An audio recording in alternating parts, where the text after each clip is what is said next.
day, folks. This is Judy, Green Pastures Farm. Today, topic is cattle drive. We're going from the Route F farms up to the Judy farm. We're going to be up to the Judy farm probably, I don't know, 14, 15, I think around 15 days is what our grazing plans look like. This is the first time we've ever done this, so we've got 57 babies in there, 2 to 3 weeks old. We had one born this morning, which it never fails on cattle drive morning. You have a baby. But anyway, he's at the back, and we've got his mother with him. The boys are at the back, Isaac and Ben, and then my brother-in-law and sister, Monica and John, they're in the mule at the very back. And so what they've got is they've got a wire cage in there. And if the little guy gets tired, because they're at the back of the drive, they can reach down and grab him and put him in that cage. And then when we get to Judy Farm, you don't just you don't just lay him out on the ground. You go find that new mother, and you lay him next down to it. And don't lay the calf down until you absolutely see that cow sniff it. Because you got to remember, that calf's been a little bit traumatized. You picked it up, you handled it, and this is an older cow, so she was bonded onto it. We've seen it sucking this morning, so they're all good. But if you lay down a calf at a new area and it hasn't got its mother, and the mother doesn't know it's there, and that calf runs off, I've seen it be where sometimes it's late that night before the two get back together again, just because of all the, it's just different. It's different. So, yeah. Some calves are stepping on rocks in their feet. You see them limping a little bit. I guess they do fine. We've been doing this for about 15 years. Well, since Ian. That would have been in 2006. Ian told me, he said, "Greg, you got to put your cows together." We had 3 farms, folks. I'm sorry, we had more than that. We had about 14 farms, but we had 3 herds, and we were moving 3 herds twice a day, morning and night. And I was still working in town at that time. And Ian's like, "What you doing, Greg?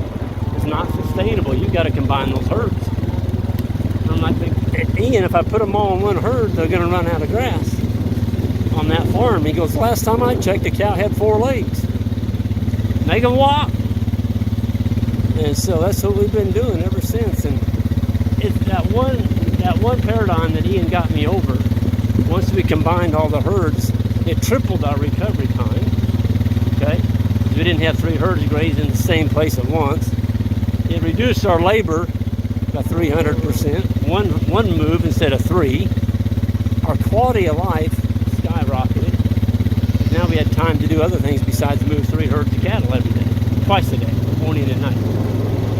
But yeah, Ian, thank you, Ian. I owe a lot to Ian Michelinis, and we're wishing the best for him in South Africa right now, and hope things get better there as well as they get better here. And things are getting better. We got tons of grass and lots of good rain, and the cattle are healthy. We have a lot to be thankful for.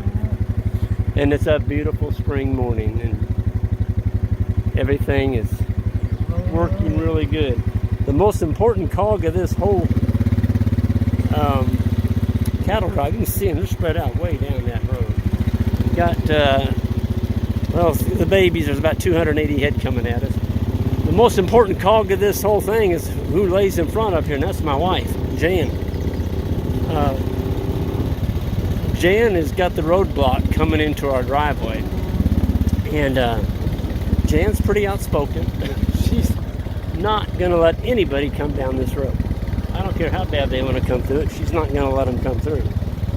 And what's crazy is, if they wanted to come through, all they got to do is back up and go around. It's literally maybe 3 minutes longer to go around this road. But we've never had anybody get nasty with us. We want to be nice and be good neighbors. And so Jan will probably be up here visiting with somebody when we get here, which is great. I told her, what we ought to do is get somebody that really is put out and out of the way. We ought to have a little cooler right there by the car where we're blocking traffic. And just hand them a package of ground beef for their inconvenience of having to wait 5 minutes. Or in this case, it's going to be probably 15 minutes. There's a lot of babies coming behind us. And the biggest bunch of them are at the very back. So I've got 2 drop-dead awesome interns back there that are, I told them, I said, now you guys got to be on your A game today. So they're up for it. We counted them all. We got them all counted, all the ear tags of the last 12 that were born before we started this drive. Woo! And a lot of this road's got fence on it. And so, we didn't have to fence it. Now this guy, he's mowing his yard. That's a big yard. He's got about 10 acres there. He's mowing it. He's not interested in having livestock on it. That's fine. Everybody's got their own deal. But we put a wire, those are ribbons across there, so they don't go in there. And for those of you who got vertigo, I gotta apologize. There's no other way to do this on this four-wheeler. I'm trying to hold it as steady as I can, but I'm sure it's tough on you all. I'm sorry, but I don't know any other way of taping this. We're gonna go on up the hill here, and I'll whoop to them. When they get to the bottom of a hill on a long cattle drive, I have seen them bunch up, and they get all bunched up, and every now and then you will see them turn around and kind of head back, but not when I give a war whoop. I've got some cows behind me. They're coming right on, so we're not going to have that problem today. It's usually on a really hot day. It's when you have cows that are a little bit more lethargic. They get hot, and you're like, I think I'm going to go back. And I don't see anybody up there. I don't think Jan's got anybody blocked.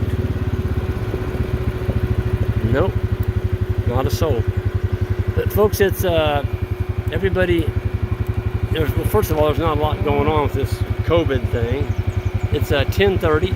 I did call my neighbor because I know he gets out a little bit, and he was going crappie fishing.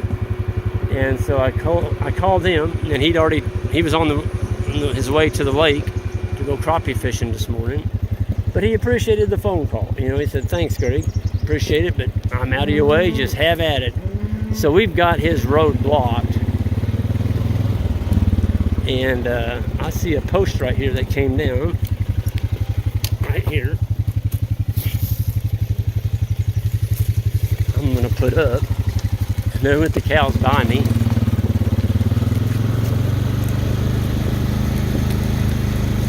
Ooh! Yeah! Yeah!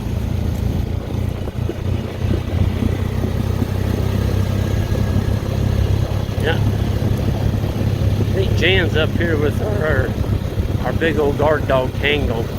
It's funny, Kango went with us this morning, and he's an awesome dog.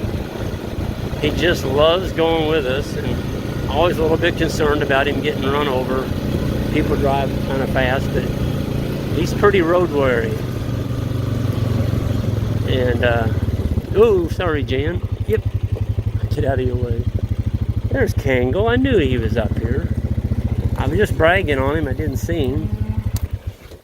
And he's found him a good shady spot.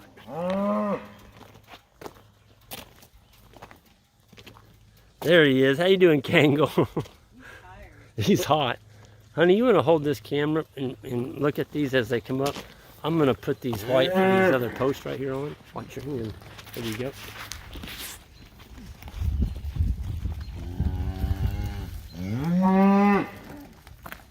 You want to show them how to do that? Now, these I just put on like that. If you put a white or an A shape to them, they support each other. And I like to use bright colored ones on the road so that white ribbon shows up against the white rock. Yeah, they're coming. They're spread out this morning. There's a bunch of babies coming here in a little bit, though. There's a few keeping up, but there's usually the lion's share of them will be on the back third of the drive.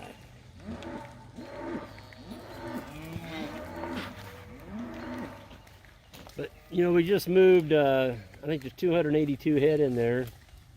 If we had to haul those in our 20-foot gooseneck trailer, well, first of all, you'd have to haul the cows, and then you would have to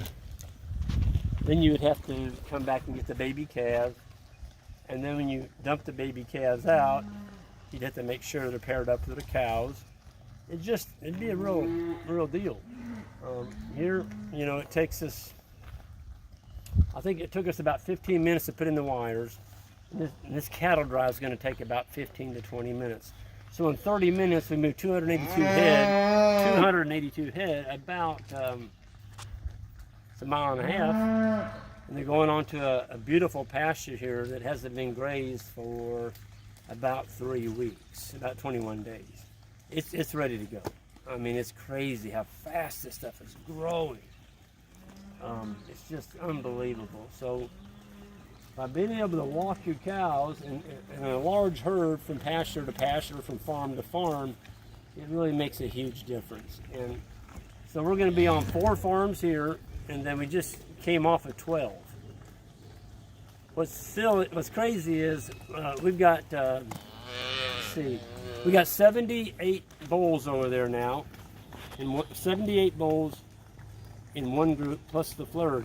So we're going to let them have the far end of the farm now. That's going to help us a lot in this spring flush. So we don't have to move all these babies with the cows quite as fast. And we can keep the seed heads, keep everything more vegetated, because we've got a lot of animals here now. And that's great because we got tons of grass. So lots of grass, you want to have lots of animals. When the grass slows up, you need to be getting rid of some animals. Maybe those are grass-fed steers that need to go to the arbitor.